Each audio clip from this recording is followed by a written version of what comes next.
عالمی اور قومی خبروں کے ساتھ میں ہوں آپ کا میزبان ذاکر حسین۔ تفصیلی خبروں سے قبل آئیے ایک نظر ڈالتے ہیں آج کی اہم سرخیوں پر۔ راج بھر کا این ڈی اے سے لوک سبھا کی 5 سیٹوں کا مطالبہ۔ فلسطین میں اسرائیلی بستیوں کے خلاف اقوام متحدہ کی قرارداد کو ہندوستان کی تائید۔ ڈبلیو ایچ او نے فوری جنگ بندی کی اپیل کی۔ اب خبر تفصیل سے۔ سہیل دو بھارتیہ سماج پارٹی بی ایس پی کے سربراہ اور اتر پردیش کے سابق وزیر اوم پرکاش راج بھر نے کہا کہ ان کی پارٹی آئندہ 2024 میں ہونے والے لوک سبھا انتخابات کے لیے پوری طرح تیار ہے اور 5 سیٹوں پر اپنے امیدوار میدان میں اتارے گی۔ آئندہ لوک سبھا انتخابات کے لیے این ڈی اے کے اتحادیوں کے درمیان سیٹوں کی تقسیم کے حوالے سے اوم پرکاش راج بھر نے کہا کہ ہم نے بھارتیہ جنتا پارٹی سے اتر پردیش میں 3 اور بہار میں 2 لوک سبھا سیٹوں کا مطالبہ کیا ہے۔ اب دیکھتے ہیں کہ ہمیں کیا ملتا ہے۔ اوم پرکاش راج بھر نے کہا کہ سیٹوں کی تقسیم پر تبادلہ خیال ابھی نہیں ہوا ہے۔ اوم پرکاش راج بھر کے مطابق انہوں نے اتحادی پارٹی بھارتیہ جنتا پارٹی اور این ڈی اے سے 5 سیٹوں پر اپنے امیدوار اتارنے کی بات کہی ہے۔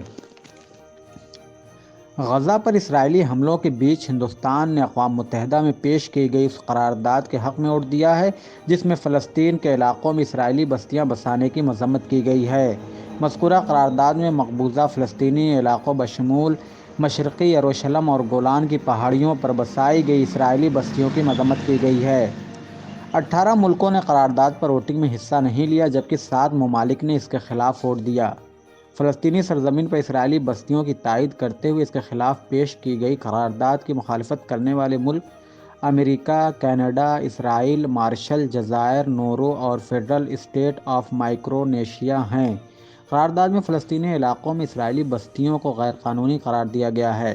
اس سے قبل 28 اکتوبر کو غزہ میں اسرائیلی حملے روکنے جنگ بندی کے لیے پیش کی گئی قرارداد سے ہندوستان غیر حاضر رہا تھا جس پر نہ صرف حیرت کا اظہار کیا گیا بلکہ اس کی مذمت بھی کی گئی۔ تازہ ووٹنگ پر اسرائیل حامی تہلکہ سوال اٹھا رہا ہے جس پر وضاحت کرتے ہوئے اقوام متحدہ میں ہندوستان کی نائب مستقل مندوب یوجنا پٹیل نے کہا کہ ہماری ہمدردیاں ارغمالیوں کے ساتھ بھی ہیں۔ ہم ان کی فوری اور غیر مشروط رہائی کا مطالبہ کرتے ہیں۔ انہوں نے کہا کہ ہندوستان 2 قومی حل میں یقین رکھتا ہے۔ ڈبلیو ایچ او نے فوری جنگ بندی کی اپیل کی۔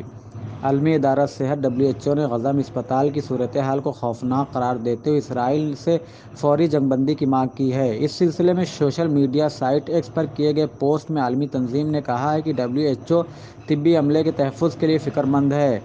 سینکڑوں زخمی اور مریض افراد اور بڑی تعداد میں بچے جو لائف سپورٹ سسٹم پر ہیں موت کے دہانے پر کھڑے ہیں۔ ان کے علاوہ بے گھر ہونے والے افراد جنہوں نے اسپتالوں میں پناہ لے رکھی ہے کو بھی سنگین خطرات کا سامنا ہے۔ پوسٹ میں کہا گیا ہے کہ ڈبلیو ایچ او پھر انسانی بنیادوں پر فوری جنگ کی اپیل کرتی ہے کیونکہ لوگوں کی جانیں بچانے کا ہی ایک واحد راستہ ہے۔ آج کے لیے بس اتنا ہی۔ آپ دیکھتے رہیں یو این اے نیوز۔ پھر ملیں گے ایک نئی خبر اور نئی پیشکش کے ساتھ۔